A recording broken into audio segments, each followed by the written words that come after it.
Hello everyone, welcome to another session of Lions Den Sport. Very pleased to be joined by Stuart O'Connor. Stuart O'Connor, who I've known for a very long time, unfortunately. He's joining us today. Stuart, how are you doing, my friend? Yeah, after that introduction, mate, I'm well happy. Mate, I'm happy. Normally people come from all over. You only had to come from up the road, didn't you? I was only working across the road, actually, so it was all right. Last day at work tomorrow, so. Amazing, man. Last day in the Navy, right? Yep. Right, because you're moving on to, I don't want to say bigger, better things, but you got an opportunity to stay in boxing with the Sweden boxing team, right? Yeah. So, an opportunity just came up. So I went, right, let's get out there and go back out into the big wide world. And I've got an opportunity to go over to Sweden and be the sort of like the program manager, performance director, and the sort of head coach. Amazing, man. How did that come about? I was looking for work, really. And I was obviously, I left the Navy in January 18. That was time served. I know I don't look that old, but as you know. How long did you, 26 years? 22 years. 22 years. Don't age me already. We're bad enough at this. Sorry. So I done with 22.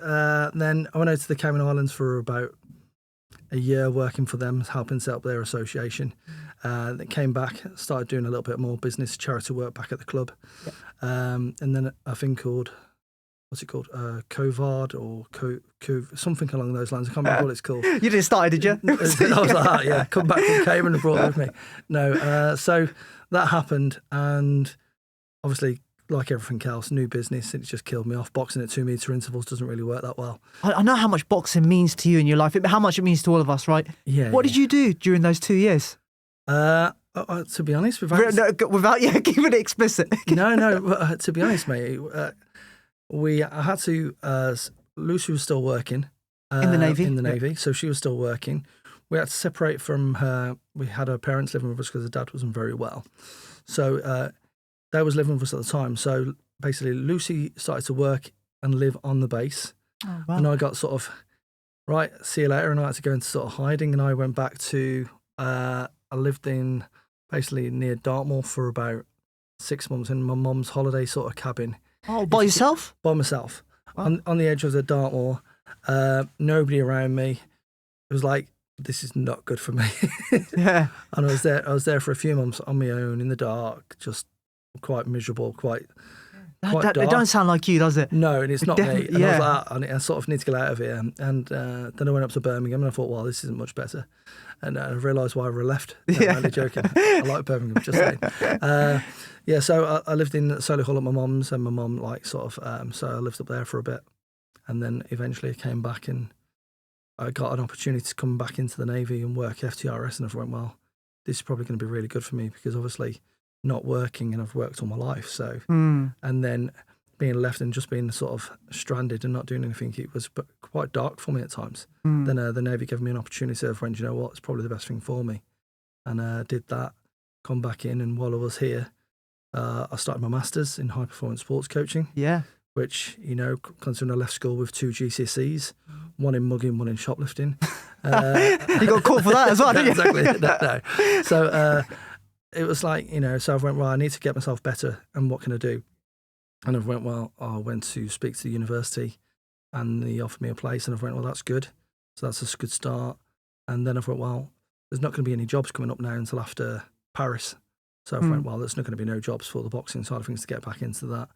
And then, it was like a merry-go-round with a few different countries. The Australian coach, Kev, got offered a job in Saudi Arabia and helping set up the association for them. So I went, right, straight away, I put in for the Australia job. Got down to the last couple for the interviews there, last 2, I think it was.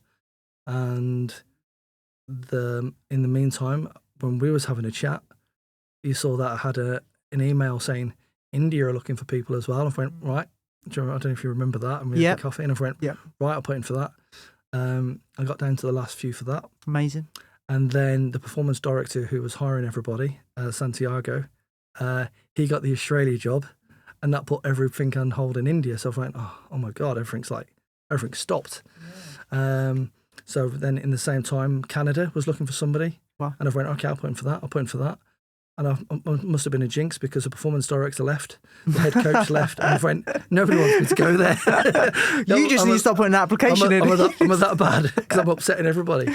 And then I got an opportunity and they said Sweden were looking for somebody, and I got an email from them basically saying would like you to apply, and I applied for them, and then I went through the process, had the interview, then they invited me to go over and meet the president, the vice president, and some of the head coaches there, and one of the program managers, and had an interview for a couple of days, which was a little bit full on.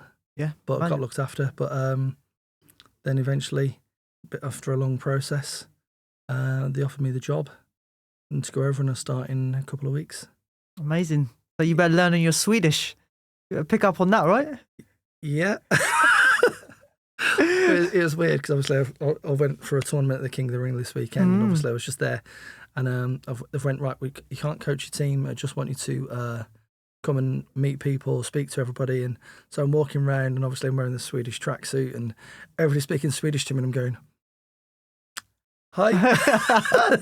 Just learn hi, bye. Just learn hi, that. Bye, tack, thank you, little pleasantry. But no, they've been very supportive actually, and everybody speaks very good English, and which is obviously great. And as soon as you say, look, I'm sorry, I'm still trying to learn, so that everybody was like, oh, sorry, and started, so that's been very good. Good response so far. How's the talent there that you've seen so far during the first? Obviously, you spent a couple of days there with them. Yeah, what have you seen out there? I've been doing a lot of research anyway, as you do, because obviously I wanted to be able to speak about the boxers when I was going there for the interview, and I need to have a look at the history and where we are going forward, because I don't want to put myself in a position where I'm going to take over and go, there's nobody here. So I had to do my research and make sure if it was the right job for me and the worthwhile, because if I'm going to leave the country again, I need it to be the right decision for me.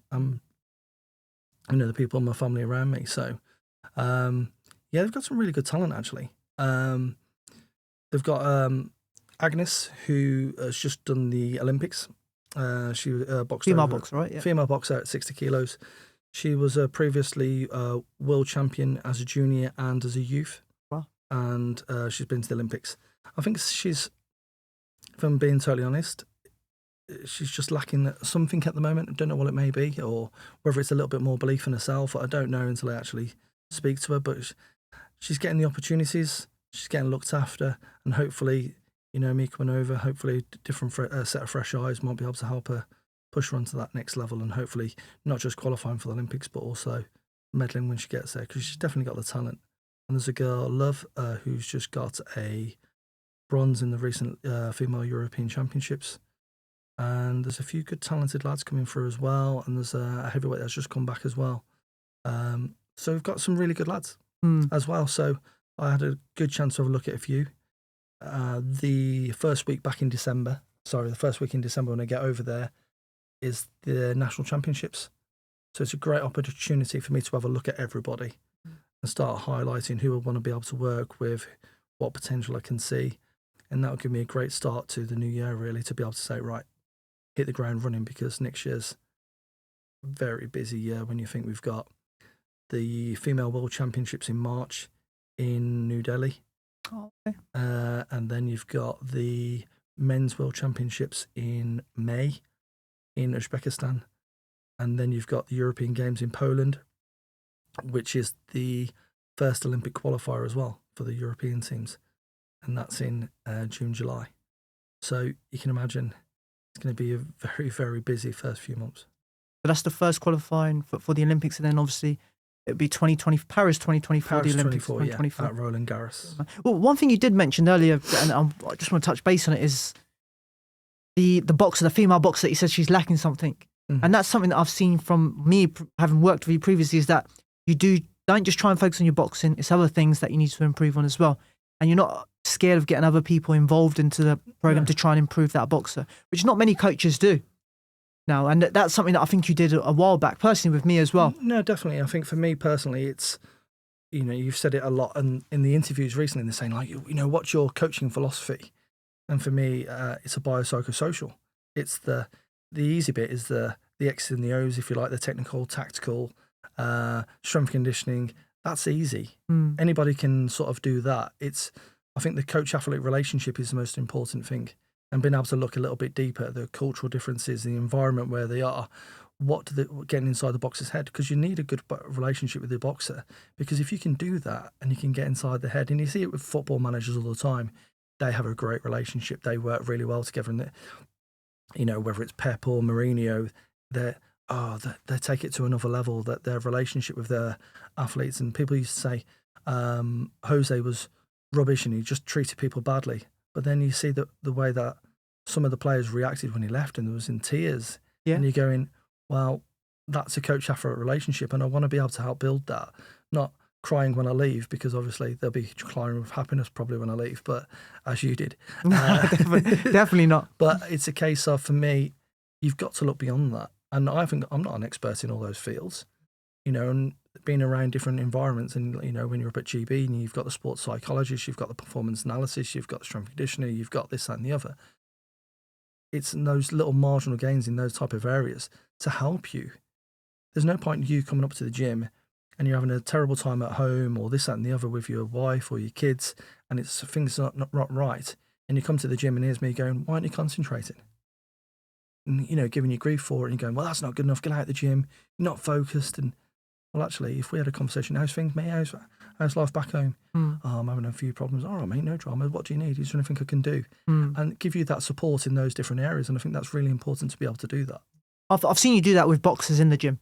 Yeah. I've seen you. So young kids have come to the gym, and you've noticed they're down and they're not well, and you ask them, "How you doing? How's just that politeness side of things?" Yeah. And I think I don't know if they have, but a few of them maybe opened up to you, and maybe you've intervened and helped them in that front. Definitely, and I think, like you say, sorry, and I'm not interrupting them. I can talk for Britain, you know that, but it's. Well, you're going to Sweden now, so exactly. That's what they're getting rid of me. But I think it's really important that with these kids, not everybody's going to make it. Not everybody's going to make it as an amateur. Not everybody's going to make it as a pro. And without sounding a big grand about it, if you're making better people and you're making them to be a better person, then that's something that you can change their life for the better long term. Not just, we can all coach champions and we can do all that type of stuff, but to be able to make better people, and I think that's what we do as coaches as a whole, to make better communities, and we see it all the time.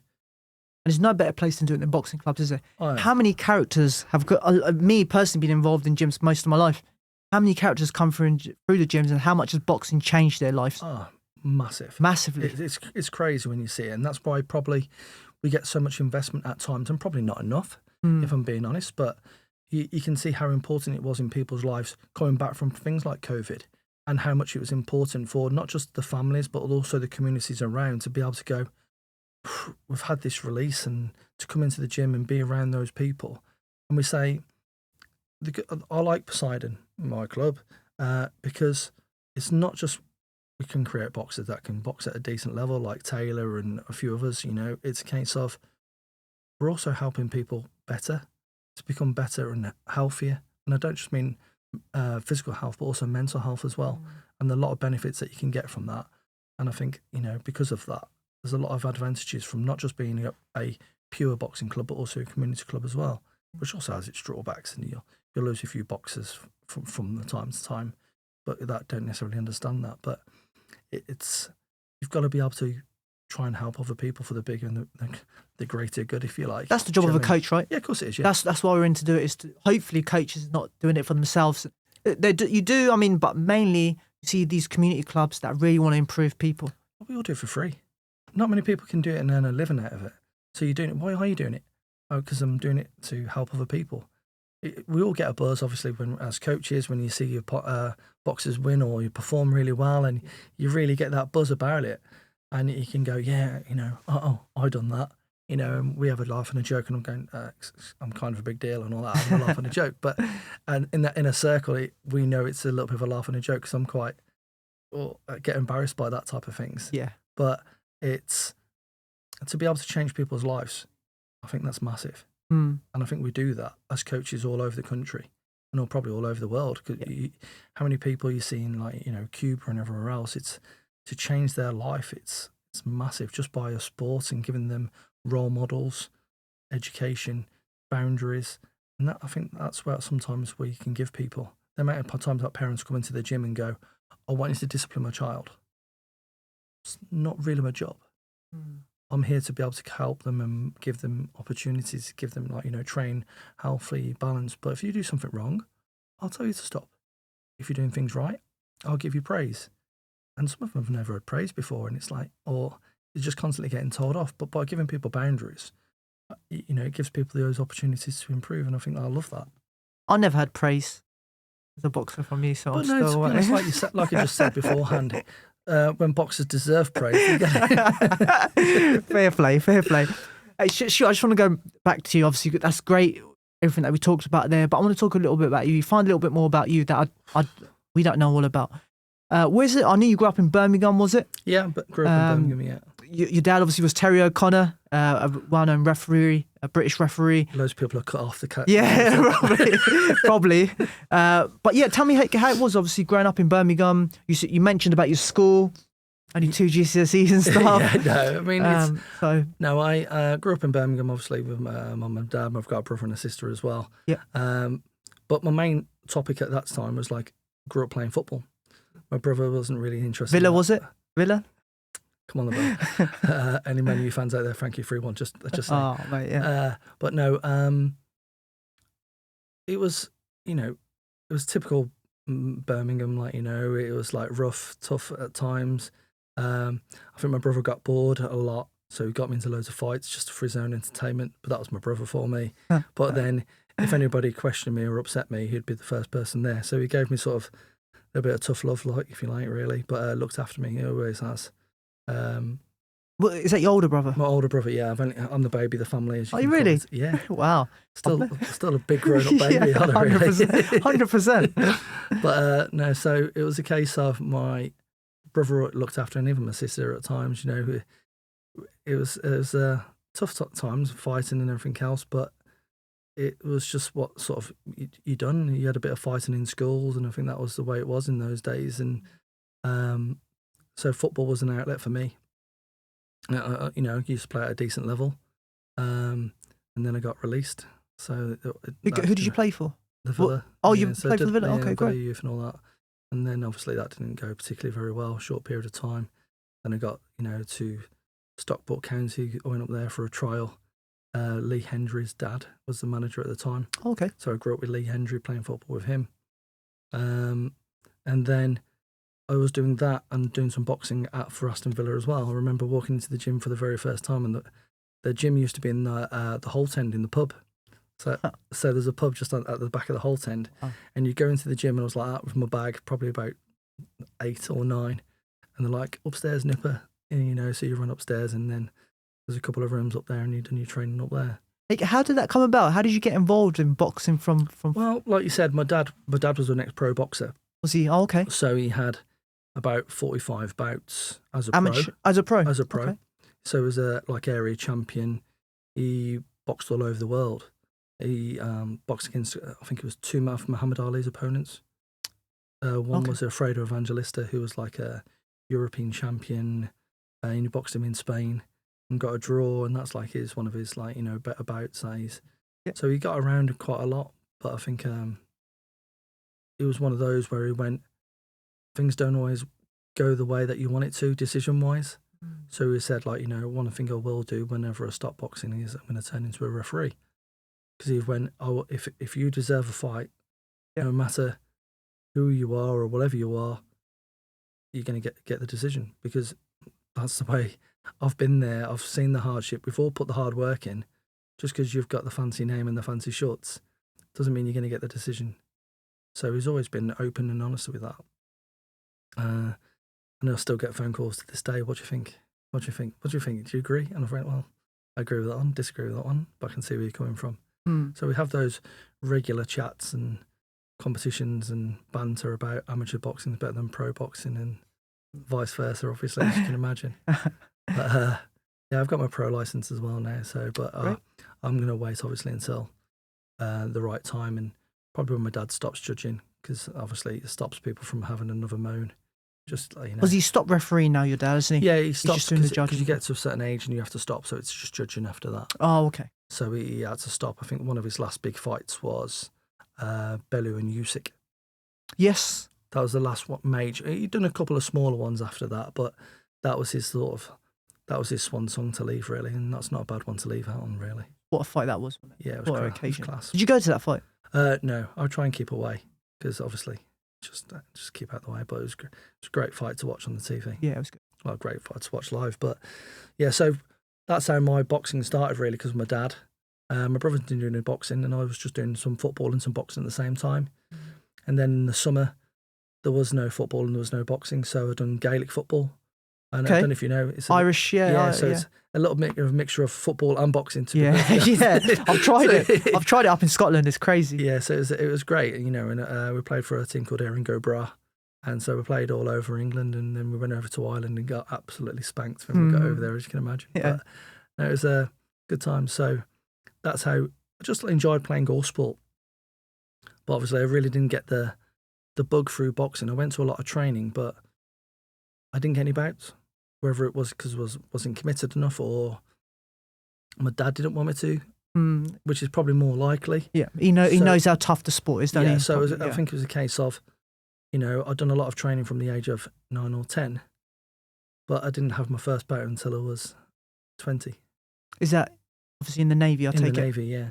So that was a sort of been in the gym for 10 years, but never had a bout. So a lot of experience, but obviously getting thrown in at sort of the deep end from there. But from a dad's perspective, it was always nice to have that sounding board, really, when you think that all the people he's refereed and judging, it's still nice speaking to him now and you go, "Have you done so-and-so, Dad?" He's like, "I don't know." And he literally goes, "There's red or blue to me, I don't really care." Yeah, it doesn't focus on. So when you go, "Have you done," like, because we went to obviously watch Triple G the once, and he was like, "I've went, you done him?" And he went, "Don't know." Really? Wow. And you're like, you certainly remember someone like that. And he's like, "Don't know." And he had. Against two. I don't know. But, but you just look through it and you go in, he's done him. Radu Jones Jr., Joe Calzaghe. Wow. He's done Madison Square Garden as a judge. He done one of the biggest fights ever in Australia, Mundine versus Green. And they've done it at one of the cricket grounds, and it just flooded it. There was about 80,000 people there. I think another boxer's done 80,000 people, but I don't know who that was. Let's not mention that guy. No, but when you think, obviously Tyson Fury, Wilder. I remember seeing him with Amir Khan. I was watching it the other day, the Amir Khan when he got knocked out against Prescott. I was watching that the other day. I was like, obviously there's Terry O'Connor. I was like, he's trying to hold him up as well. Like, carry on, mate. Keep going. Don't let me be the one that has to stop you. Yeah, I know. So well, there was no arguments about that one, was there? Yeah, so you can't do anything about that. You can't do anything about that. But look, you mentioned about school earlier. Yeah. I know you're similar to me. Sport was a big part of my life. Oh, massively. Is that why you didn't focus too much in school? I think I was in all the top sets. I was a clever lad. Oh, really? Yeah. I'm going to knock you out. Can we cut this for a second? Black eye with Terry next. No, so I was in all the top sets at school. I was just probably a little bit of a naughty kid, because I thought I'm getting away with everything because I'm playing sport. Yeah. And I don't have to really worry about it too much. So, I was a little bit of a naughty kid. And then my brother had left school and went to college. So I'd go and play football with Brett and all his mates at college during school time and things like that, and just avoiding school really, and not trying to get into fights really, I suppose, because when I did go to school, I was just I wasn't that interested, and I got bored, and then all I wanted to do was play sport. So then I suppose going to little bad groups, and then you start fighting people, and then other people from other school want to come down and fight you because of whatever reason, and yeah. So you're like that, yay, more black eyes. So education was not really a route. Your sport was not at all. It was always a case of I wanted to do. Education was never going to be really that important to me, because I went, it doesn't matter, I'll make it as a footballer. I don't need to worry about it. And then I realised I had 2 left feet and I'm right-footed, which isn't good. So what age did you realise that obviously football's not my avenue? When I basically left school, and I remember I was doing my exams and I had a big fight, and I remember it all kicking off, and then one of the teachers had to drive me out of the school, and I had to hide under a coat under the back seat because people were waiting outside the school with a few sticks and stuff waiting to fight me. So and I went home, a couple of black eyes and stuff, and my dad went, yeah, let's go on holiday for a couple of weeks, and he drove me up to Scotland, and we went around Scotland just to have a bit of a break. And then when I came back, my uncle had come up to see us. My uncle was in the Navy as a physical trainer. Okay. So he went like, it's not working out with football, it's not working out at school. Why don't you come down and do some work experience with me at the Navy for a couple of weeks? So I went, all right. And I come down and all I did that week was play sport and do vaulting, rope climbing, swimming, basketball, five-side football every day. And it was like, I can do this. Yeah. I can do this. You're getting paid for this. Yeah, sign me up. Yeah. And literally 18 months later, I was in the Navy. Really? As a PT?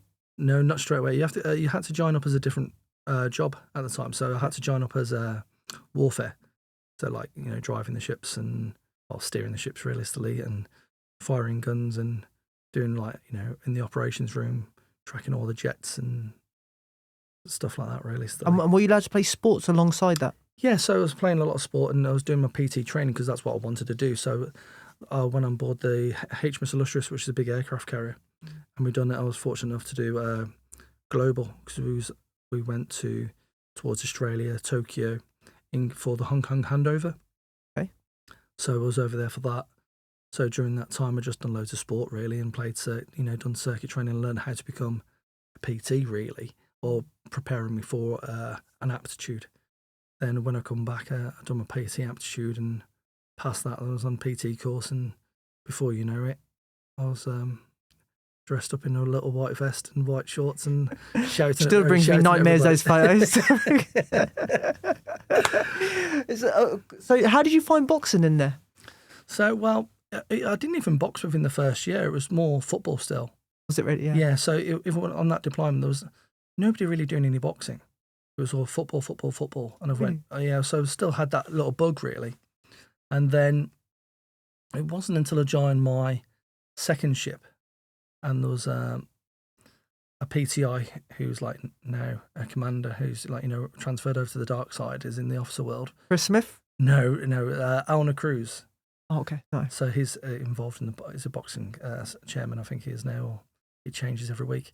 But he was a PTI and he went, you do some boxing, don't you? So we started coaching me as well. And he went, what have you done before? And I went, nothing. I've just trained a lot. So I started being a bit known as a bit of a sort of a ringer, I suppose, because obviously I could do all the football, but all of a sudden, where did this boxing sort of talent come from?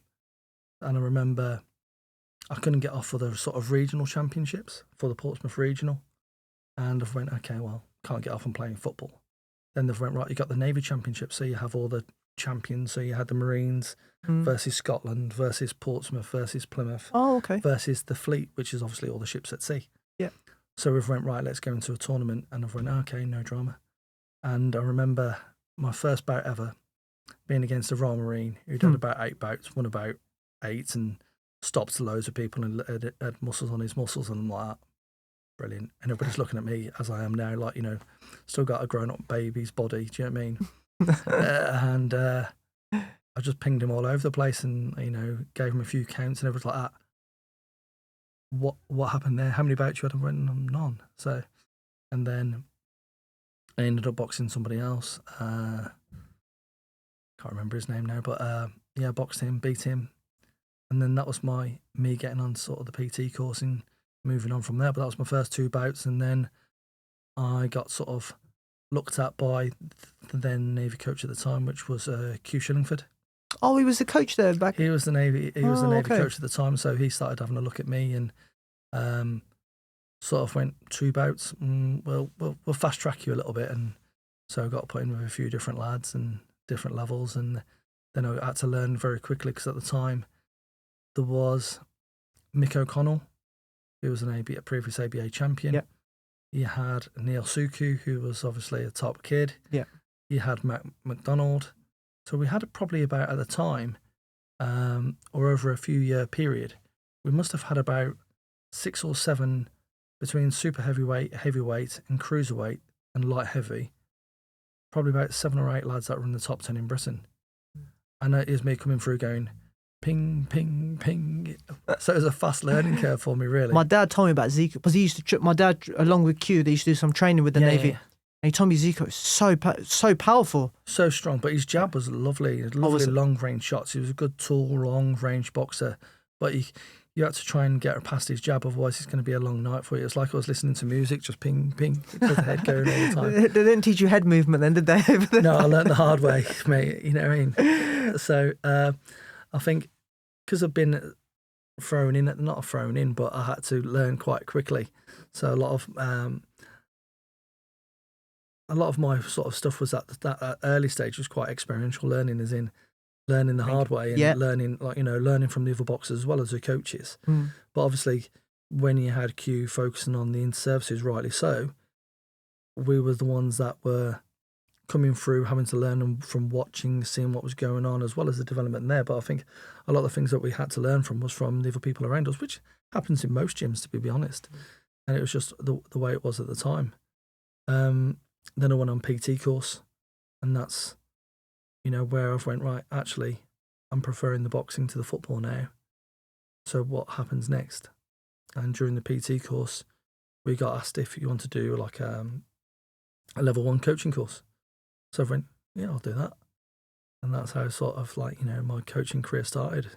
What age was this? Yeah. What? In 2000, that was.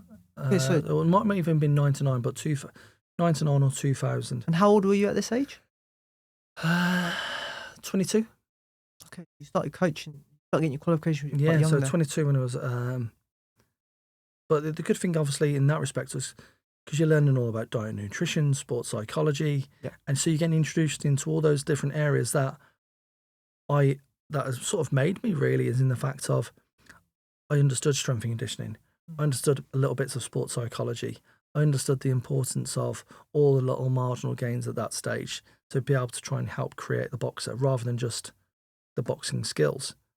And you know, I'd like to think some of my boxing quite technical and quite tactical for what I do, but if you can't just have one of them, you need to be able to have the successful boxer. You need a little bit of everything. And if you can't supply that yourself, like you said, I'm not an expert in sports psychology, but you are.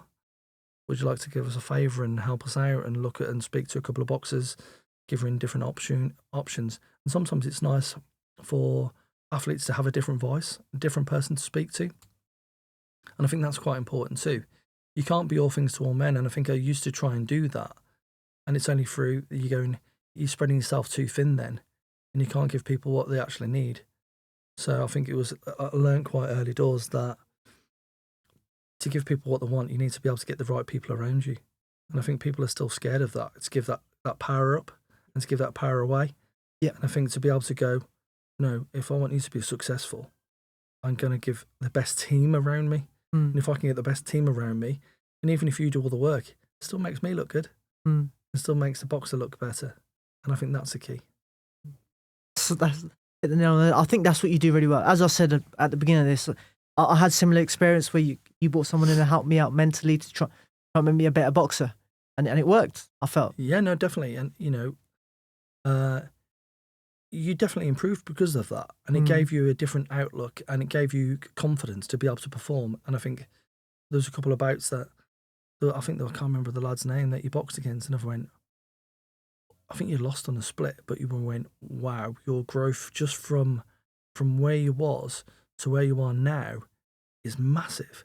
To actually see your development, and I went, this is really good. This is obviously working, and it's working for you. Let's keep pushing down this route and still keep continuing to develop, because if you're knocking on the door of now of these elite lads, wow, you could, you know, fulfill your potential. Fortunately, it's a little bit inconsistent, wasn't it? Yeah, but I think that sometimes happens within boxing. We have these boxers and everybody gets protective over the records of, and I think it's too protective these days of, I need to be unbeaten as an amateur. I need to have he's really good. He's had 20-0, but who you boxed? You need to be challenged at that stage. You need to be able to start being too protective of the zero when actually lose early doors, get that out of the way, then you don't have to worry about it and then still learn. You learn more from any defeat than what you do in a victory. The most I've ever learned from a boxing bout was when I boxed John Lewis Dickinson. I boxed him up in Newcastle. I lost on a split. Great fight. But the way he boxed taught me so much. And just that one bout improved me as a boxer tenfold. Do you reckon you learnt more in sparring or what you learnt in fights? I know that was the biggest fight, but do you reckon? I think you learn from sparring if you do the sparring correctly. And I think sparring is sometimes we lose control of the just go out there and fight and have a hard spar. If we're doing that, we don't learn. You learn how to ride out and have hard fights, hard spars, brilliant. But why do you want too many of them? 100%. I remember I was in Scotland and I went to this club and they put me in with this 14-year-old. Yeah. Traveller family. And so try and, hurt him. He was coming out full blast, like trying to knock me out at 14. I was like, okay, so I had to put him in his place and I felt sorry afterwards. Yeah. His dad was like, don't hold back, hit him hard. Eventually it's good in that moment, but you got to think about the years ahead of it, can't you? And the development and how many times that you see these boxers and they have too many hard spars and their boxing career ends too early. Yeah. And I think it was Hagler that's come out with, no, not Hagler, I can't remember who it was. And they said, it's okay, there's no point having millions in the bank if you can't remember your PIN number.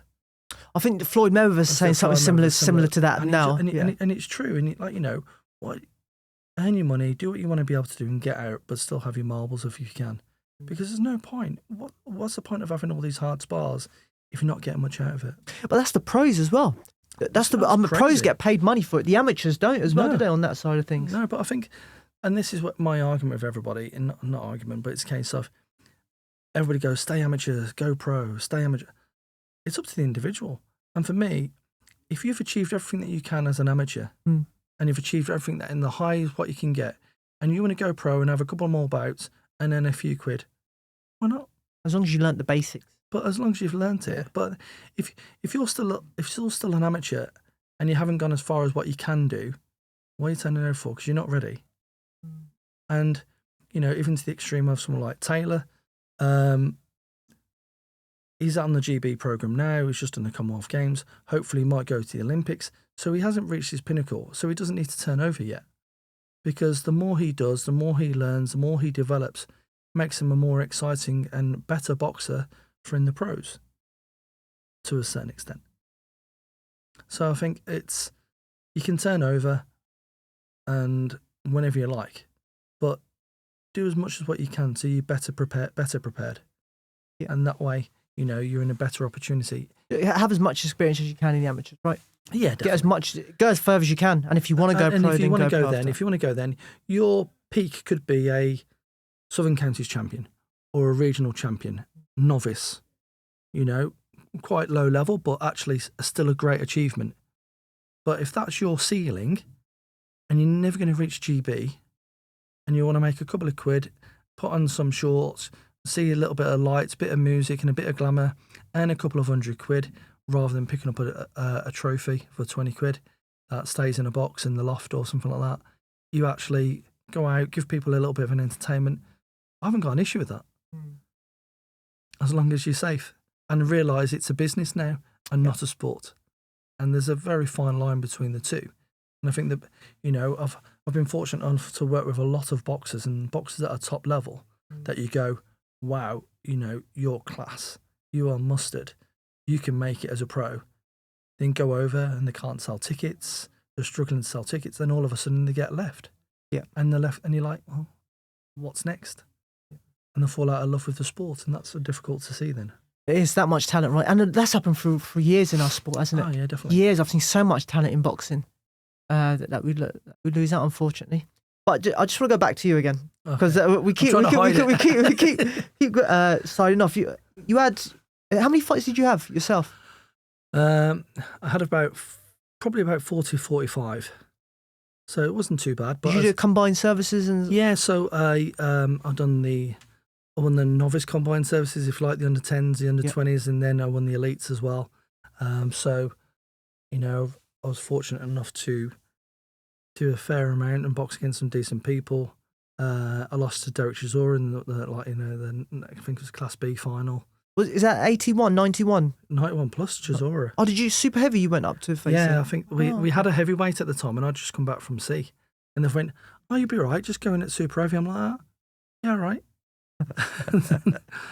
And it was fine because I think as a counterpuncher, I could run away bravely. I learned to run away even braver at Super Heavy, and I could just like sort of single shot move and catch people because it was a little bit slower. Yeah. But as long as I don't get caught, I'd be all right. But unfortunately, Derek could learn how to close me down quite quickly, and that's what he does, and that's what he's very good at. But yeah, he sort of walked me down and caught me with a left hook, and like the old tracking system goes in your head a little bit, and I had a bit of that, and I went, "Oh, this is fun." And the referee went, "Look, mate, I saw what he did in the semi-finals against that kid, so we'll knock it on the head here." I didn't get dropped or anything, but it was just it was getting to me, and I was starting to get a bit tired. So there was a right thing that. Did your dad speak to you about your boxing career? Did he like help you like, don't take this fight? I reckon you should. No, He shouldn't have fought this weight. Nothing like that. No, to be honest, my dad really wasn't. No, I wouldn't say that interested. I think he just didn't want to watch me box, and I think of all those bouts, he's probably watched me box about twice. Oh, really? Wow.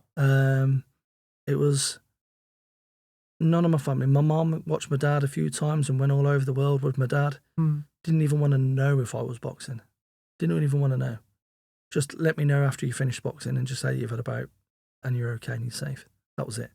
So I think it was a case of, my dad, don't get me wrong, is very proud of what I've done and what I was doing for my boxing. He was always very happy about it, but I think he didn't always want to watch it.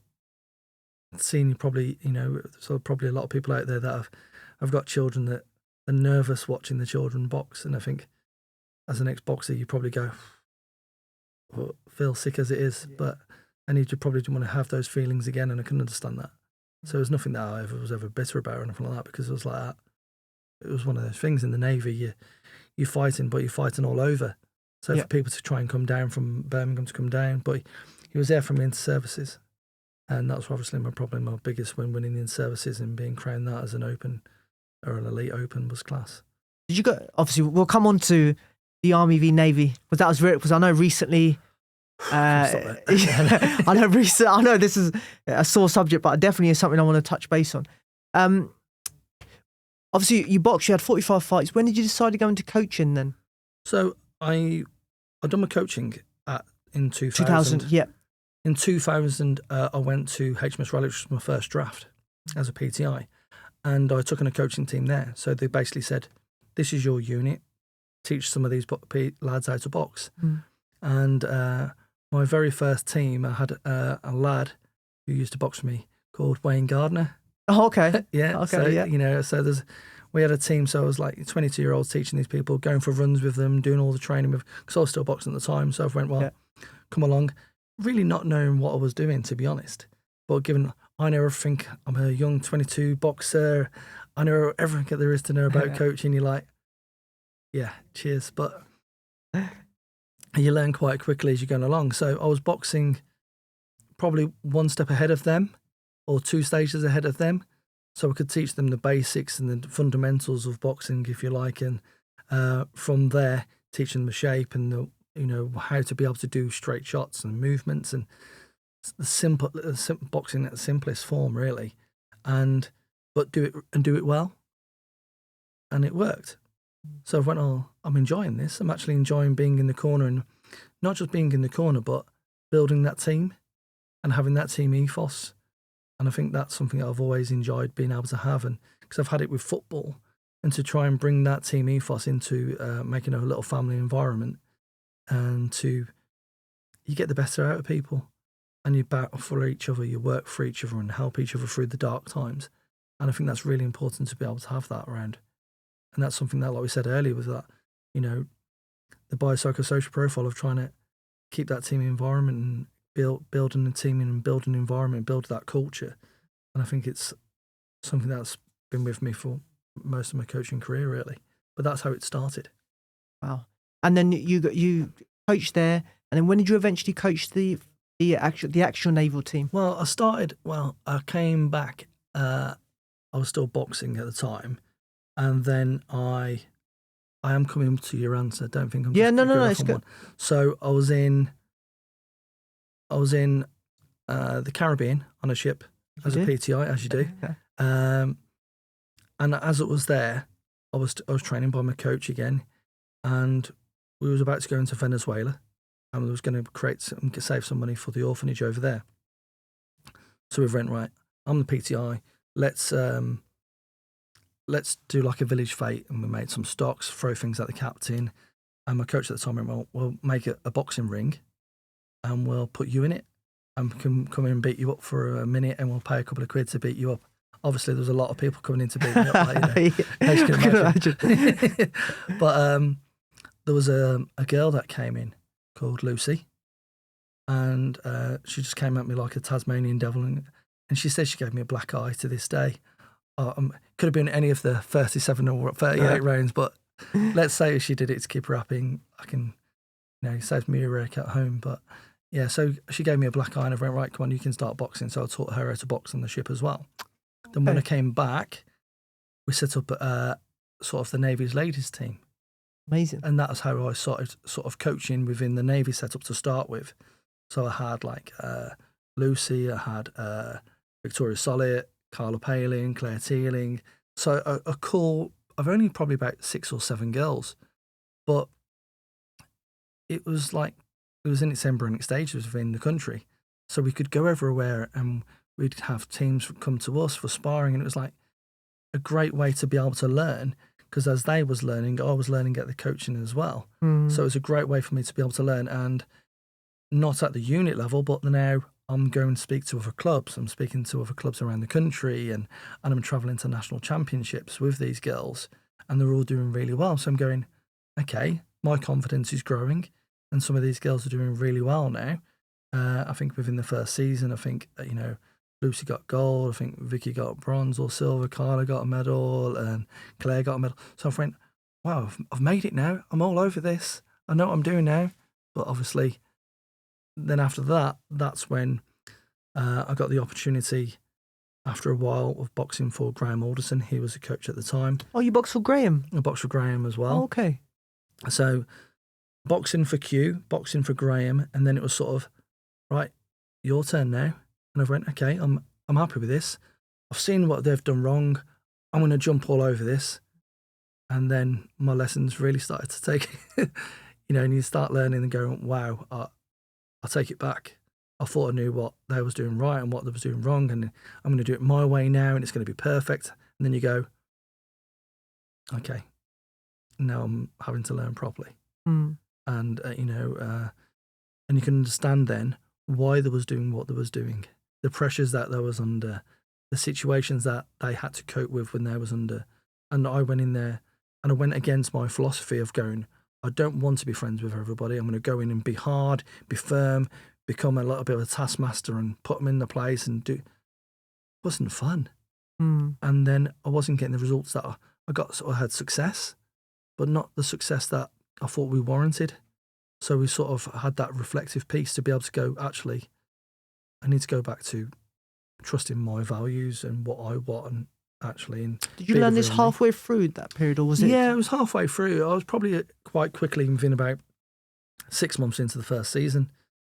And then it was a case of, okay, now I have to evolve again. And you've probably heard me say a million times, if we don't evolve, we become extinct.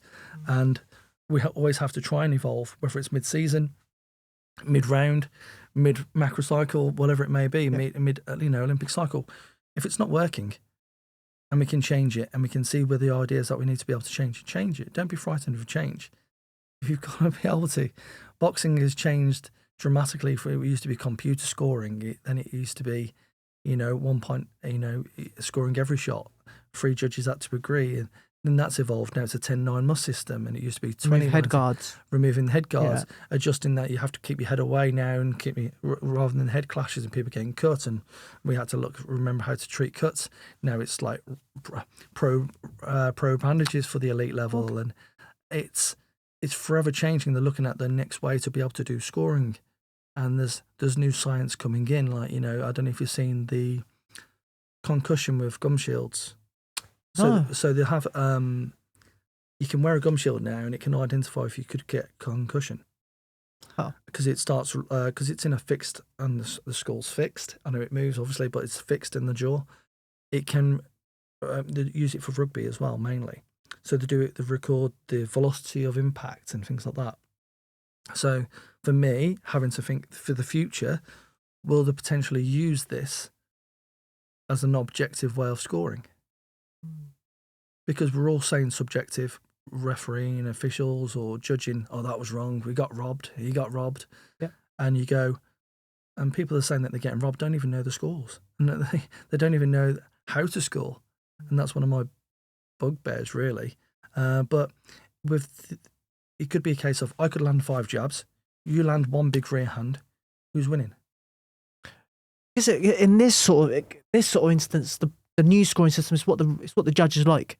It's what the judges like. They could like the big power shots, or they could like the slick boxing maybe of the jab. No. So you never know, do you? No, exactly. I think that's the one that gets everyone's back against the wall. Most is that no one knows how to actually one way of winning a fight. Like in football, you score a goal, you win. In netball, you go, pour the ball in whatever you do into the racket, and you played won. netball before? Because never in my life. Was amazing. Never in my life. But the principle is how to win the sport. No, definitely. Boxing is very subjective. Totally, but there's loads of different ways, but that's what makes it so exciting.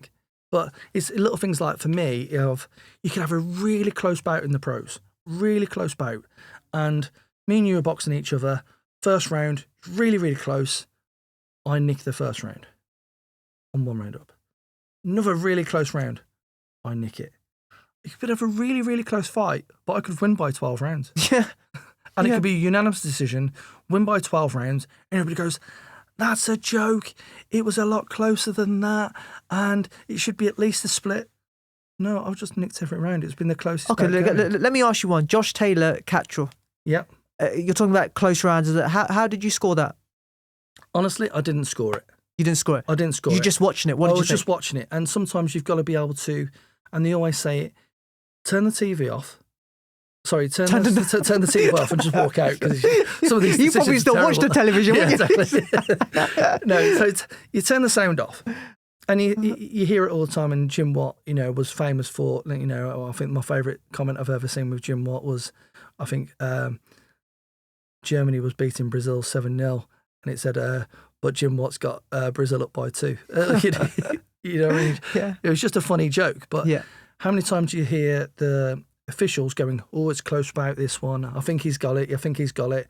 And then it goes the other way on the judges' scorecards. And they're going, yeah, but like I said, a couple of those rounds were close. It could have went either way because they don't look bad. Mm. But it's their interpretation. And they're talking. You know how difficult it is to be able to talk and focus on what's going on. That is really difficult to be able to do. And that's a skill to commentate and seeing it. And you're seeing it from a distance or on the tiniest TV screen that they're looking at. Yeah. So the judges are ringside and they can see what they can see. Whether I agree with it all the time is a different, I disagree with my dad. So I'm not, in the referees and judges corner here because sometimes I disagree with what he's done. But it's the problem of that's what they're qualified to do. Mm. They've done thousands of experience. I mean, my dad, let's be honest. Okay. People go, oh, your dad was there, blah. Yeah, fine. They pick up about 7 bouts that my dad's done. About 7 or 8 bouts, whether it's Tyson Fury, McDermott, or a couple of others. Yes, he's judged and refereed probably about 4,000 bouts. Yeah. It's not a bad percentage then if you're picking on 7. Mm. Well, what's the one that, obviously I don't want to bring it out and go too much into it, but the one during lockdown, I remember Terry Connor, there was big outcry about him on the phone and then they found out he wasn't on the... No, it was... Yeah.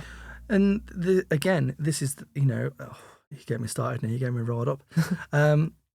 There's a break. He has a quick glance at his scorecard and his scorecard's got a pen in it. And you can see the card's bent and everything else.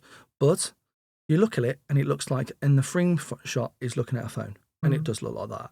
And I'm going, what? But then you slow it down, you can look at it and you're going, well, it's bent, it's moving. You can see it's a scorecard. And the upsetting thing for me was he was getting death threats, I was getting death threats. No way, really? Yeah, everything. It was terrible. And because of the Eddie Hearn come out and, he said something. He said something and a few other people, a few professional boxers come out and all jumped on the bandwagon. Yep. Within that night, the whole world was against my dad, from the WBC, everybody, and everything else. Yet Sky Sports showed little bits of footage, look at him on his phone and this, that, and the other. But the Sky Sports also sent it to the British Boxing Board of Control, saying, oh no, look, it's a scorecard. So they sent the British Boxing Board of Control very quickly the footage to say, oh no, it's not a phone, it's a scorecard. To put that to bed so we couldn't get treated. But they didn't show that footage. How come the British Boxing Board of Control didn't show that footage? I think they're very much hands are tied to a lot of things. And I think, like, if one of their referees is getting attacked, and death threats, and stuff, they should do. And there was a lot of sort of problems because of that within the referees to say, like, this shouldn't be happening, and we should be getting support. And I think they do. And I think there's a lot of problems within the sport. And one of the things that I would like is a little bit more clarity, and we all like that clarity. In the football world, sometimes now we're getting the official going, this is the reason why the VAR might have come to this situation, that decision. I would like an old referee or an old judge to be able to come into Sky Sports and say, right, I'm refereeing this bout with Sky Sports pundits and everything else, and I'm going, I can see why you're doing this, but look, if you look at this, why you stopped this bout, you're stopping this bout because if you look at the boxer, he's looking in his eyes, he's asked him to put his hand up, he hasn't done what he's asked him to do, he's given him every opportunity, and that gives us a little bit more of a clarity of why they've made that decision. And I think the problem that we get at the moment is we're not being allowed, or the referees or the people, we're not getting the information of why they're making those decisions. And I think we'd all be a lot happier if we went, we scored this decision and I scored this bout this way because of this. They should do that. Football does it. Football does, but the officials don't come out all the time. Officials don't come out, but you have the rules clearly stated. We have the rules clearly stated. Yeah. And for us, it's a case of, and the British Boxing Board will get a lot of stick by going, oh, you're just looking after your own. But I remember one of my dad's bouts where he went the wrong way in the eyes. Yeah. On the free scorecards, and you looked at it, it went, my dad was 2 rounds one way. What fight was this? I can't remember. So there was 2, he went 2 rounds one way, the decision at the end, and the other 2 went the other way. That's fine.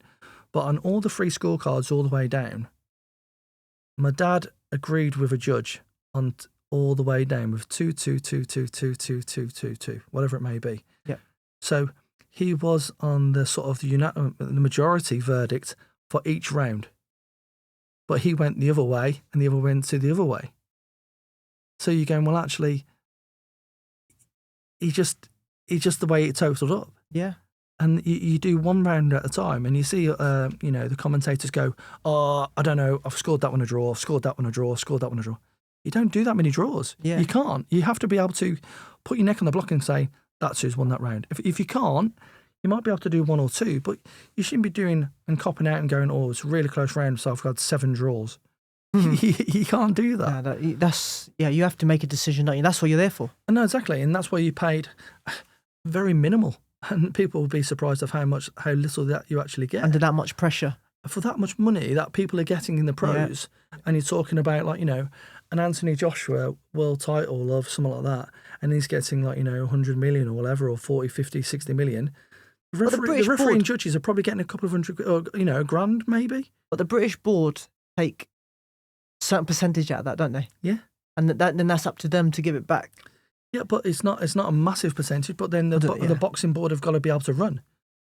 So, it doesn't affect my dad anymore because he's no longer going to be a referee, but in the refereeing and judging and things like that in the football got better once they made them work and basically do a league table, if you like, and go around to the gyms, speak to the boxers. This is what we're looking for. Chat to people, but you're a paid salary rather than paid per fight.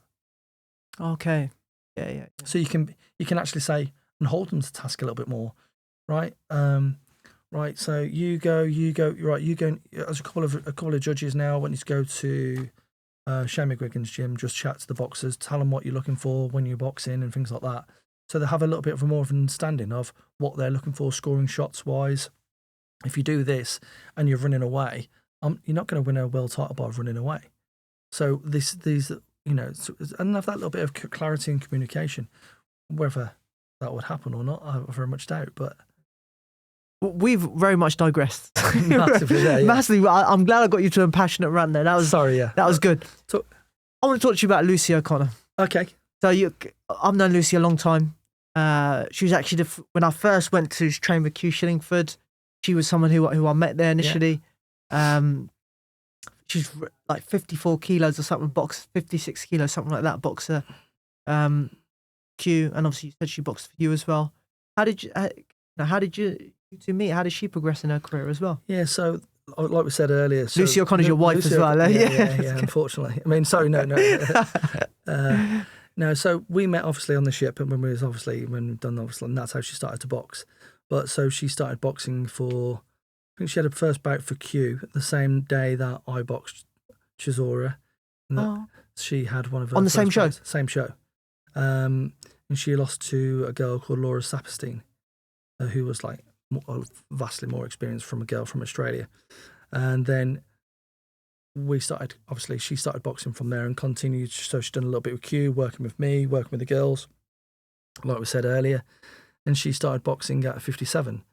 Done well at 57, won a few national titles at 57. And then boxed, she got asked to box for England. So she started boxing internationally, with the likes of Nicola Adams, Natasha Jonas, Amanda Coulson, some good group of girls that she obviously came through together realistically. And then the Olympics happened, and they said, right, we're going to go to the Olympics. And I remember having the conversation and went, right, well, you're 57 kilos. The three Olympic weights are 51, 60, and 75. So you're like, well, where do you want to go? Because even when you just won your last national tournament, you was probably about 54 and a half, 55 on the scales. So we went, right, so 5 kilos up or a few kilos down. Oh, no. Okay. So that was a horrible conversation. And I remember having that conversation. We going, well, let's give it a go and see what happens. And if we can stay healthy, and then brilliant, let's do that. I remember having the conversation. I remember where it was. I remember it vividly. And for me, at that stage, it was the best thing that's ever happened to female boxing, but also the worst. And I mean that in the fact of everything went from being all weight categories for women, and then it was only three categories. And from there, then he was asking people to endanger their life by dropping down and fit into these different weight categories. And if you look now, it hasn't got any better, because the men's weights have went from, because you're allowed 13 medals at the Olympics. I'm not teaching you suck eggs, but the 13 medals, that's what you can have for boxing. So they went from 13 men's categories to 10 and 3 women. And now we've got 7 and 6. So we've now got 7 men's categories and 6 women's categories at the next Olympics. But there's still, that's a massive jump. And there could be no 75 at Paris. Most popular weight, isn't which it? is a very along with popular 60, weight. I would say, yeah. Yeah, so now you're looking at, it could be, I can't remember if it's 69 or 71. And then the next jump up to that then is 80. Oh, was it 80 now, not 81? Okay. So 80. And then from 80, the next jump up is 92. And then 92 plus. So now you're asking people that massive jumps, like, with 10 kilos in between the weight categories. It's putting people in a difficult situation. And I'm speaking from experience, because when Lucy got down to 51, she was very successful. She got to 51, done really well. Got put in the GB program, was the team captain really for a couple of events for the females, which was great. So the first sort of GB female team captain, which was great for her. That's a nice little accolade. But then she couldn't maintain the weight anymore, and because it was new, and there was no funding for women at 54, she had to sort of walk around at 51, 52. And when you're boxing at 57 and you're walking around at probably at 58, 59, that's horrendous. And then she became ill. She'd done it for a while, but then couldn't maintain it, and then she became ill, and she, struggled from there. But no, we had some obviously tough times with that. I mean, even the dog wasn't allowed treats in the house, never mind anything else. You know what I mean? It was just tough. I remember Lucy telling me once that when she wanted eggs, she wasn't allowed it with oil or anything. Was it with water she had to have it with? With stuff like that. And I was like, wow, that's... It's difficult. But again, that's helped me learn as a coach as well. So you go through these dark times and you go in, I do not want any boxer I ever work with to go through what she went through. And in hindsight, I'd love to go back to having that conversation and have that thought quite frequently, that when we said, where should we go, how should we go about it, would it go back there and do different questions and different answers, or what would you do differently? And I think that's, it was a difficult time. And I think, having gone through all that and seeing her going through what she was going through, it was more a case of a weight-making exercise each time rather than actually boxing. And people shouldn't have to go through that. And the fact that people are still having to do it now because there's only 6 categories for women and 7 for men, it's dangerous. And something that, that hopefully will get changed in the future. Why does it, obviously you said you don't want to go into it, why is it that they only have 13 medals? It should really be, I know they're talking about getting rid of the Olympics in 2028. That's down to the governance and what's happening the other way that in the AIBA and stuff. AIBA and IBA now. It's difficult, and I think it's down to the amount of medals that we can have. So boxing is, you can't gift any more medals, so they'd have to try and say, well, boxing has got 13 medals. For us to get given more, we might have to stop a different sport totally, of course, and come back in. So football is 1 medal. Even though everybody gets a medal, that's fine. My biggest issue with that is some people, you can have multiple representatives, like so in athletics, you can have 3 people get gold, silver and bronze. That's what I mean, swimming. Then you can run the 100, 200, 400, so you've got a chance of winning 4 or 5 gold medals. In boxing, you don't. It's 1 medal, and it's a risk-to-life sport. That's the same way I think about it. It's a risk-to-life sport. Running and stuff. Swimming, I know quite a lot of swimmers, but I can't say too much. But they've got 800 meters, 400 meter swimmers, 200, 100 meters, 50 meters, 50 meters. Like, there have to be some things that can be moved onto more traditional sports like boxing. You would think to allow for safety. 100%. And we're talking about equality. So at the time, it was only boxing. So for it to be equality, you can't just go, right, you can have half your medals. We should say, okay, men have got 13. Now for it to be equal, let's give 13 weights to women as well. Then that's equality. Not, well, we're going to penalise you now because you're trying to be more inclusive, which it feels like, and you're making it more dangerous. It's a risk-to-life sport. Let's make it even more dangerous for you, which for me is crazy. I think the boxing governing body, it's not AIBA now, who is it? IBA. IBA. So they have to do more in terms of putting the science in front of it, putting the facts in front of it, letting the Olympic governing body know that, listen, we need extra medals now because we're putting life at risk of boxing. No, definitely. Of our athletes. No, definitely. And I think it's some of the things that I will be talking about if I get the opportunity, because these are the things that need to be improved, and hopefully that's what I'll be able to do in the future. You're one of the rare coaches that got a second opportunity to go and coach the Navy team. Yep. You had a great team. I know some of the guys really well. Yeah. You had my old mate Robbie. Yeah. Joel Kirby. Yeah. Who else did you have in there? George Crotty. Yeah. What a talent, George Crotty. GB boxer now. Nathan Levers. There was Southpaw Nathan, wasn't he? Yeah. Southpaw. Who else was there? Callum in there.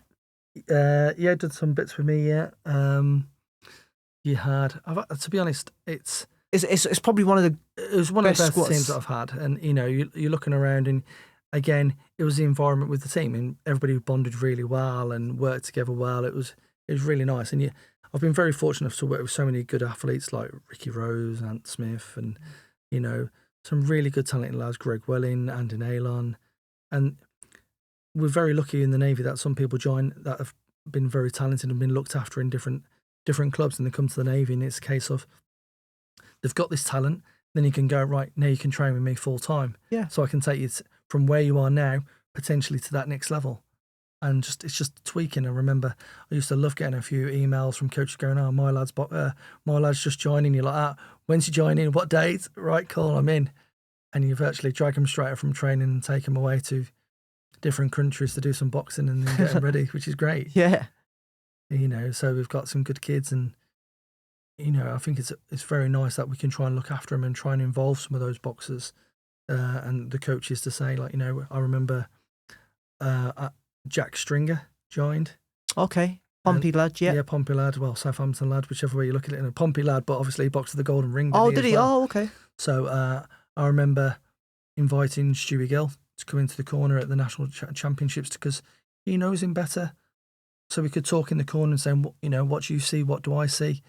And to have that type of support. And I think that's important again, because it's not about me in the corner. I need to be in the corner. I'm his coach. Stu, can you give me a hand? Do you mind coming in with Jack? Because what Jack needs. And if Jack can see you there, he might give him that little bit of happiness and that support. And Stewie might say something, you need to tell him this. He needs to kick up the bum or whatever it may be. He'll react well to that or whatever it may be. But to have that in your background, to be able to go, no, they're mine now. And I think it's important for us to be able to. Stewie Gill's a knowledgeable person in boxing. Exactly. What a man to have in the corner. No, definitely. And to be able to have that little bit of support with you, it helps you. And as a coach for me, I love the fact of being in the corner and having two other knowledgeable coaches with you and just talk. Yeah. You're virtually talking non-stop. You're not shouting what's going on. You're analysing, you're identifying, you're rectifying issues, and you can go, what do you think? Yep. Discuss. 10 seconds, right, I'm going to say this. Everybody happy with that? Yep, cool, happy. You come in, you're going, right, chill out. Yeah, fine. Yeah, that was your coaching style, wasn't it? And it is just chill and relax. If I'm panicking, look, what's the boxer going to start doing? But so you can relax, you can chill out, sit down, happy, give them a little bit of drink, give them that information that you all agree with, or hopefully all agree with. Then you know that it's not just my views, it's the other people around you. And I remember doing that with Lucy and like people like Ben Pringle and Ben Jones, who's another England international, and this wealth of knowledge, and Graham in the corner. So you've got me, Graham, and Drinky and people like that. You've got this wealth of experience around you. Why wouldn't you want to listen to them? And you're there just going like, it makes your life so much easier. And I think that's some of the best times that I've had as a coach, having this wealth of experience with you in the corner, and you're just going, my job's easier, tabs out and just enjoying life.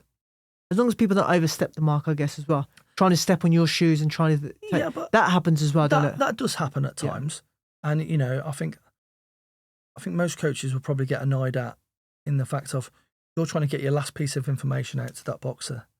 And it's the end, and then you climb out the corner and then someone from the crowd will tell him to do something, or one of the other coaches will try and get him, and you're going, brilliant, that's the last thing they're going to remember, and it's the polar opposite of what I want them to do. Yeah.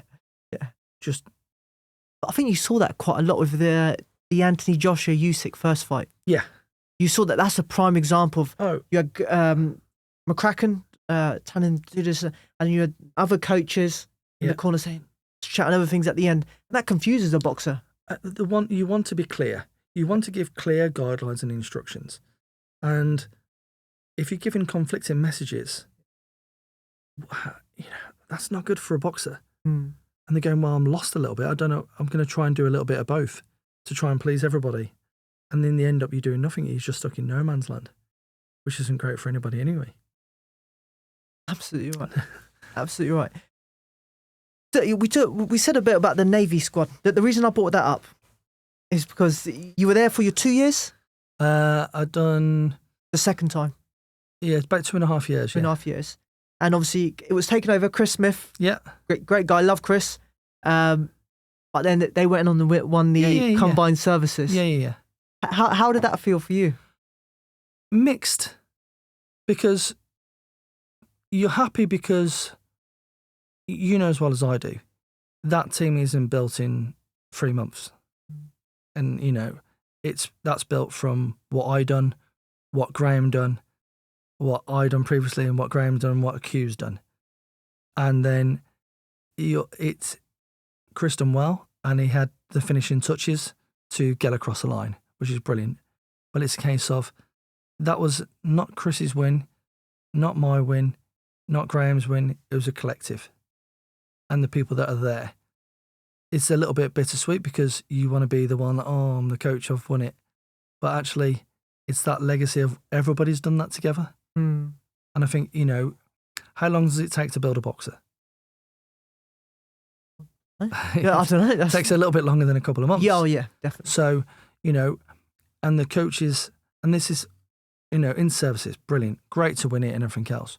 But we're the only ones that have a sort of a regional competition. You come outside you're around it, so you've seen it, but you come out of that and nobody knows what it is. Because it doesn't, it's important within the forces, yeah. But outside the forces, what is it? It's a regional match. It's a match that you haven't won for over 100 years? No, it was 30 odd years. Was it 30? Okay. 30 years. 30. But I've told you a million times not to exaggerate. But I'm sure. I had some crazy things. That's why I just got 100 years, about 30 years. I think it was about 32 at the time. Okay. So, yeah. But then you look at the resources of what the Army have got compared to what the Navy and the RAF have got. And that says a lot of it realistically. So to be able to close the gap as often as what we did, and Q came close, I came close, Graham come close, we've all been close. And it was just this time that there was 3 competitive services, and I think he needed 4 wins, and I've had 4 or 5 wins. Graham's had 3 or 4 or 5 wins, and Q's had 4 or 5 wins. But at the time, it wasn't enough because of the 13 weight categories in the Army used to fill. So yeah, means the RAF helped out with this time. It was always, you know, it made it a little bit not easier, but we got the 4 wins, which was great because it was long overdue. And you know, so the fact that the Navy have done it, I was there watching it, older shot, I was celebrating and I'm laughing with everybody else and wishing everybody good luck, which is great. And that's what it should be because, you know, they've got good support and what they do, right? Which is great. Amazing. And hopefully it will come back again now that Joel's back in charge. Joel Kirby. Yeah. Looking forward to seeing what he does, man. He's doing well. I was there yesterday. He's done well. Has he really? Yeah, he's doing all right. Amazing, man. Right. Just the final part. I just want to touch upon some current issues that are currently going on in boxing, because there's quite a lot. It seems to be going on all the time, isn't there? I mean, the one that's been going on for quite a while now, and it's a bit, let's get a bit repetitive now, but you know about the Conor Benn situation? Yep. What did you make out of it, first of all, I guess? My personal view, if you are caught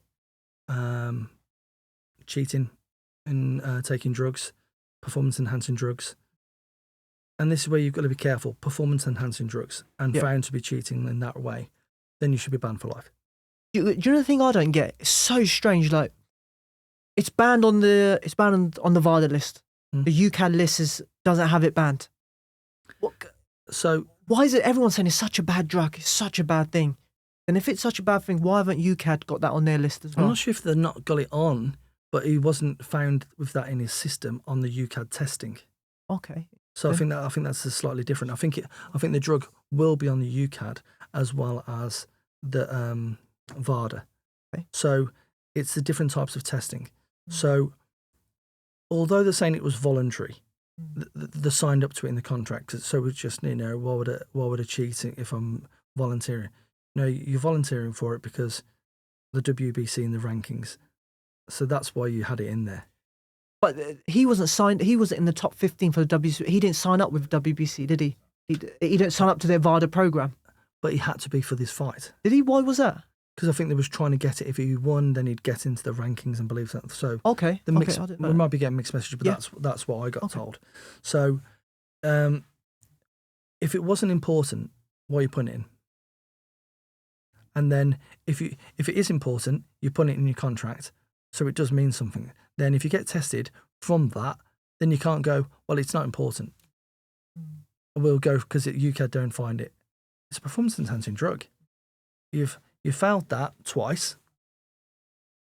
Then you know, in my opinion, it's only my opinion, is that it's a risk-to-life sport. So it's dangerous. On the flip side of that, it's knowledge. and having the knowledge and the clarity out there. It's like not everybody knows that you could take a night nurse capsule and you'd fail. Strange, isn't it? And it's over the counter. Yeah. So there's a lot of things that you can take over the counter and you can buy in the newsagents in the supermarket that you would fail. And then you'd fail a performance test. So, because some of them are masking agents, some of them are this, that, and the other. So the knowledge of, it's a minefield, to be perfectly honest. Yeah. But if you've got that amount of money and your livelihood is that much amount of money, and we're talking millions, yeah, then you've got to be aware of what you're going in your body and what you're putting in your body. Full stop. You've got to be aware. And if anything like that comes into your system and you fail, then you're going, right, I need to really reassess everything that I'm doing here. What's right, what's wrong? How did that get into my system in the first place? Then a couple of months later, you fail again. That for me is all right. Well, but I think that drug or whatever he got found in his system stays in his system for quite a long time. And that's why I read his news article. He's like, why would I take this? There's one drug that stays in my system for a long time. I get that, but I'm sorry, but how did that drug get into your system? So he's saying spiked. Yeah, but then you've got your own team around you.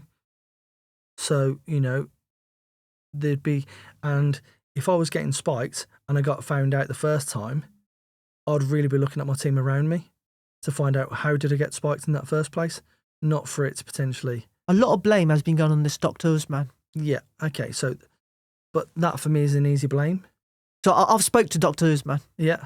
And what's come out since is Connor's even said himself is he's only met him over the phone. They've only met once in person. Yeah. So looks like it was an easy blame, but Connor's come out and said there's nothing to do with him. Yeah, which is good. Yeah. So you've got to be in that position that you go, wow, it's tough, and it is tough, and it's a difficult situation. But they should never have had the bout, or I'm so glad that did get cancelled, because even before, did you have doubts about the fight beforehand, or was it just after? I had doubts about the fight beforehand because of the weight loss and the rehydration clause. And what made it so bad for me was it's a rehydration clause, so you couldn't come back up. So one of them, let's strip you down.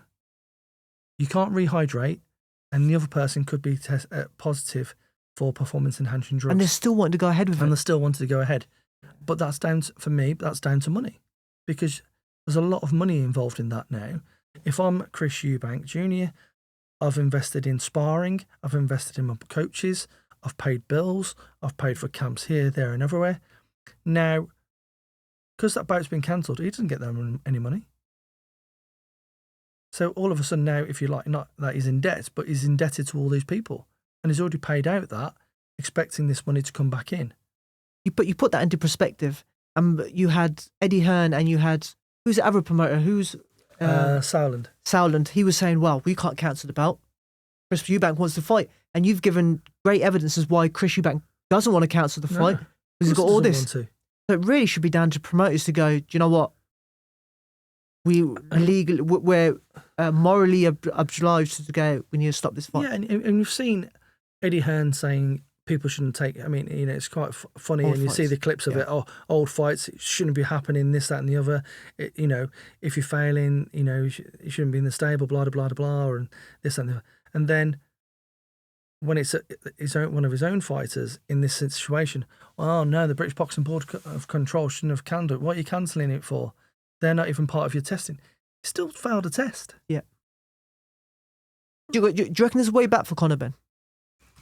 I know they're looking for this evidence. They're waiting for the facts to be released. Yeah. The problem is he's got rid of his British Boxing Board license. Yeah, but this is the problem now. They're trying to blame British Boxing Board of Control as the scapegoat for me, but actually it's in your system, so you failed that. So where do you come back from that? Are you going to go with Luxembourg or a different? Okay, that's fine, but not just that. Who out of the public will then trust him again?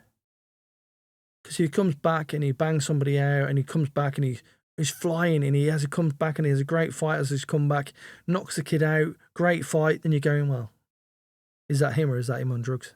Is that the real him? It's that question now. Yeah, it's all fighters that get caught with it. They have that, like Canelo. Unfortunately, No, exactly. you always have that question about. And now with Canelo, although he's an amazing boxer, but there's always that doubt about him being I'm being probably on my high horse here now, but you go, is he as great as what he should be? And he's came from so many different weights. Great boxer, but there's always that little bit of a black mark against his name. But you know what as well, Stuart? Is if you go back to the 80s, 90s, 60s, 70s, whatever, there was none of this drug testing's about, or very limited. Oh, yeah. You got to question some of these fighters now. You look at, I hate to say it, but Evander Holyfield. You see how he went up the weights and how he looked tanked.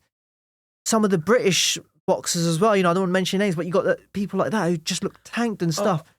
And you feel like... But is it the people in the past that were clean, but the judgment of what we haven't seen now, we've seen people now and then we question the past, go, well, were they clean? That's not great for sport. That's not great for what we want to be able to do. Especially it's a risk to life sport. It should be the cleanest sport out there. It should be, because it's the old gladiatorial. Me and you boxing against each other, same weight, same this, same that, same skill set. Let's go and put on this entertainment for everybody else. Yeah. And I know that I'm clean and going against you. That's the way it should be, rather than going, we talk about confidence and getting the psyche. Now, whoever goes against Conor Benn next, I'd be wanting a little bit more money. Yeah, I can see why, yeah. I'm putting myself at risk. And how do I know if you're clean or not? And that's, taking it probably to the next level and probably... No, but I think fighters do have that doubt. Obviously, in the amateurs, we never had that doubt. But in the pros, I think when you get to that level... It's a business. It's a business, isn't it? And I start questioning it then, and you start going, well, if you want me to fight you, I want an extra couple of quid. Because that's what I need to go in against you now. And that's the business, I suppose, but that's probably my views on that. Anthony Joshua. Yep. Where do you reckon he goes next? Obviously, you're talking about him fighting next year. Yeah, I think like people are saying he's had a lot of demons from, losing a couple of bouts and the mental health, and we start talking about mental health and everything else. I'm fortunate enough to, I've done bits with him and known him for, a while, but I'm not saying that we're friends, but we've, I took Taylor up to GB and he said some nice words to Taylor and, before his youth championships. And he's obviously not in the same position mentally from where he was at his best. And we say it's hard to get up for your early morning runs when you're wearing silk pajamas. Whether he's become a little bit too comfortable with the people around him and the people telling him what he wants to hear rather than what he needs to hear. And I think, like you say, you talked about the first time, the conflicting communication from the corner. And the second one, no, you're winning this fight. You're 2 rounds up, you're 3 rounds up. Yeah. And everybody's going, I'm not sure if we're watching the same fight here. Yeah. So it gets to a stage where you probably become too big, and now it's like, who do I trust? Where am I? What's going on? And I think it's, for him, he's got to really have a good realistic check in his mind and potentially come back and have a few bouts. He's a bit of an outburst with Usyk at the end of that fight. That's quite uncomfortable to watch. It was uncomfortable to watch, and knowing what he's like and how humble he's been in the past, then you go, it was hard to see him like that. So he needs to get his head right before he can come back. I would have liked to have fought Tyson Fury, as we all thought, but... What, in December? Yeah. Would you want to see that? I would have liked to have seen that, purely and simply because it gave him a way back, and we know. Now it's a case of, for me, it was a case of, and I'm being political again, probably against Eddie Hearn here, of if he comes back against Tyson Fury and he loses, where does he go then? Man, that's what... Then he's got nowhere to go. Now, he comes back here now, he can probably have 3 or 4 fights next year, or 2 or 3, then you get another 3 or 4, 5 paydays out of him before another big payday. So I think Eddie Hearn's probably looking after his cash cow, as we like to say, for an extra few bouts and saying like, well, we can hold on to him and make him a little bit more money for another couple of years rather than it all being done by December. That's the way I saw it. Yeah. But for me... But I see it from Eddie Hearn's point of view, though. I think he needs that... not just Eddie Hearn's, but I see it from Anthony Joshua. I think he needs that confidence. He does. Before he goes into with someone like Tyson Fury. Yeah, I get that. I do get that massively. But will he ever get that opportunity again? If he builds himself correctly, if he comes back, he has a warm-up fight, fights Dillian White, fights Deontay Wilder, and then fights Tyson Fury afterwards, They're really risky fights. They are those two big risky fights, aren't they? So you've got to look at potentially an easier fight for the first fight to build that confidence back. That's what I said, yeah. And then you can look at someone like Dillian White. And then you can potentially look at someone like Wilder. But that's potentially 2 or 3 hard bouts for him to get through before he gets the opportunity to fight Tyson Fury. And who knows what Tyson Fury is going to do. He could have this fight against Derek. He could fight against Usyk. And then it's gone. Because for him, Tyson Fury, if he beats Usyk and he's, unified, he's done everything. Do you reckon he beats Usyk? I think he struggles with Usyk. You think? I'm one of the only ones that does. I can see why you think he struggles against Usyk. I can see it.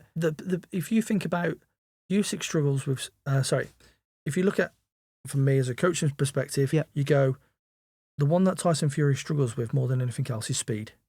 Small speed. Cunningham, people like that, who drops him because of the speed effect. The big, cumbersome, big swinging shots, he can see them all day because he's got the reactions and he can dodge that all day. The smaller ones, the better movement than him, he could catch him.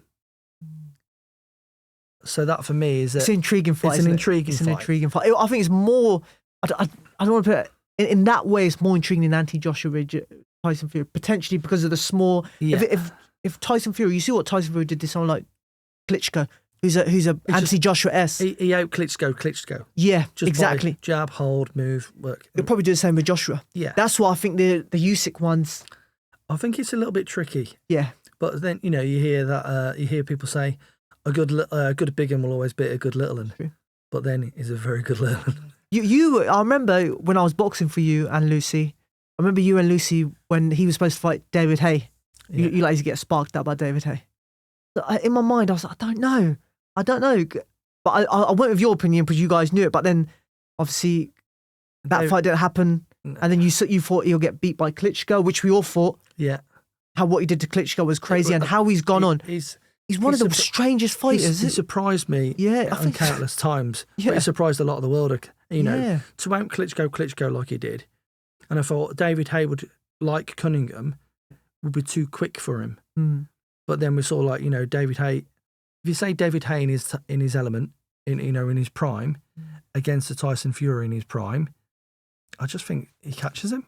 You think? Yeah, I can see why. Just the speed. I And I think everybody's got that sort of, not everybody, but most people have got that little bit of kryptonite against them. And for me, Tyson Fury's kryptonite is speed. But I always think of David Haye, when he faced a good big guy, Klitschko, he was terrible. Yeah, but then, agreed. But then you had the bigger lads like Uvaliev and everybody else who was massive. He couldn't move, could he?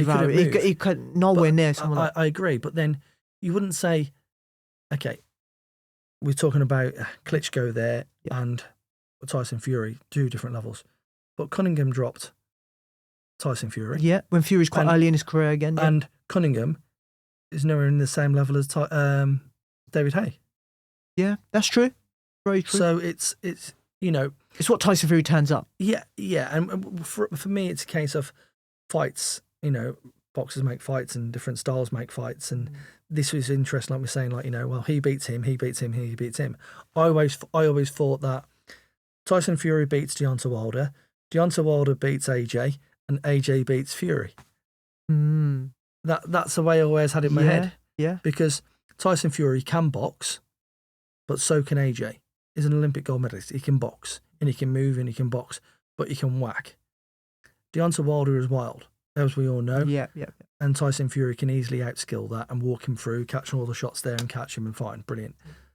But he'll be able to outbox AJ for most of the fight. But if AJ catches him... Is AJ a bigger puncher than Deontay Wilder? I would think they are... When he commits to the shots and is effective, and I mean, effective, then yes, I think he's equally. But, okay, Wilder is known as probably the hardest puncher and blah, blah, blah, blah. Yeah. He swings and misses and everything else. You go in against a novice boxer who swings and you can see that all day long. Yeah. You're going against a more technical boxer with the power and come through and rotate through and drive through, and you don't see that one. They're the ones that are going to knock you cleaner. This is going to be very interesting, but just one last point, just a quick point. Yeah. We've seen a huge increase in YouTube boxing. Yeah. What do you think of it? It's got its place because they're earning millions. And at the end of the day, professional boxing is a business. And if they can make millions out of it, fair play to them.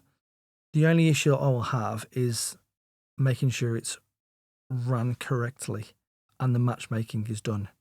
Which we've seen recently have been very terrible. Which is, if it's a decent matchup and they have fights, yeah, fine, happy. It's just another pro fight, but it has to be, in that respect, safe. Yeah. And as they're probably from the amateur side of what we do. But they're earning money from it, good money you're from earning it. good money from it, but it's a risk for life sport. Yeah. And like we said, it needs to be matched correctly. No point having millions in the bank if you can't remember your PIN number. 100%. Stuart O'Connor, thank you very much for coming down. Cheers, pal. Really thank you very much. It. Look to do this again sometime when you're back from. I think you were just talking about boxing, because I felt like we could have talked on loads more issues. No, definitely. But yeah, best of luck in Sweden. Cheers, pal. Thank you very much for that. I wish you all the best, and look forward to seeing you again soon. No, definitely. Follow me on Instagram and I'll be fine. Do you want to give your Instagram name? Boxing Coach Stu. Go for it. Lovely. Thank you very much, guys. Cheers. Thanks for listening. Cheers.